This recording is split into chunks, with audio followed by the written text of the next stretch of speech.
Hello, this is Jarrett Lau, the founder of Boston HOA Management. We specialize in managing condo associations across Greater Boston. In today's session, I'm going to be covering how to make a condo annual meeting a successful one.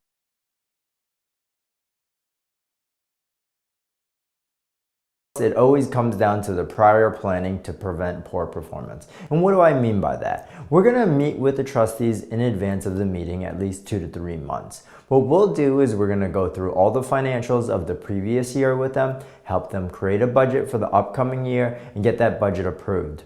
Once that budget is approved, we can make determinations on if condo fees are going up or down, and any type of bids need to be obtained to be able to keep them within budget for the next year. We have this new budget, and we're going to send an annual meeting notice out to any prospective owners. And we want to give them advance notice because everybody gets busy, and we want to make sure that we have as much people come to the meeting as possible, because it's really important to both have quorum, which is the amount of people that you'll need to be able to take any necessary votes, which is usually about 50% or more, and we need to be able to get their buy-in in advance. In addition, by sending out notices and letters with the proposed budget, people can also understand that if they have to change their finances to properly budget for any increases in condo fees, that they can do so in advance. What it'll also do is allow them to have the time to be able to provide any type of questions, any type of agenda topics that they want included in the meeting, and most importantly, to be able to provide any type of proxy, which is a signed agreement stating someone else can vote on their behalf, or to be able to vote and be able to have the choice and to be able to have input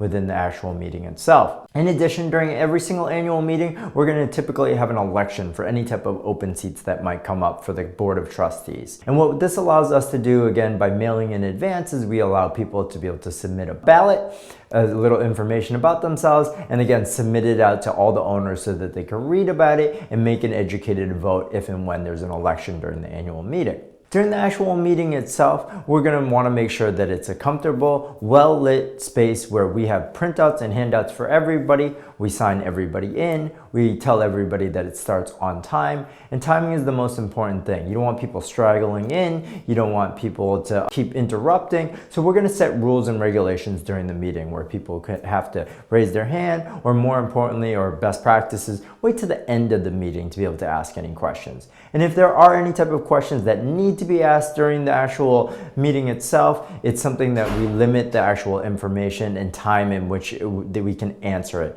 And that allows us to just, again, keep making sure that the meeting progresses, and that we want to be able to answer everybody's question, but there's a time and place for it. But it allows us to be able to get through our agenda, to be able to cover everything, so that if anybody does have to leave early, we cover the most important things first. In addition, the annual meeting is a time in which everybody gets to have a say, to be able to have some input, and to be able to learn everything that's going on in the building in the previous year, as well as what's planned for the future. It's a really important meeting. Again, it happens once a year, and you want to have as much buy-in as possible. So we're going to send out those letters, we're going to send texts, we're going to send emails, we're going to be able to make phone calls at the end of the day, and sometimes we'll even do door knocking. We want as much participation as possible, and that's usually the key to be able to make sure that you have a good meeting, and more importantly, throughout the year, not having owners keep on asking you, hey, what happened? What's going on with the building? I don't know what's going on. We try to do our best with newsletters, but again, the annual meeting is a great time to be able to educate everybody on both what happened and what's going on in the future. So if you or anyone else you know is looking for a professional property management company that to be able to set guidelines and help you run proper annual meetings, please think of Boston HOA Management.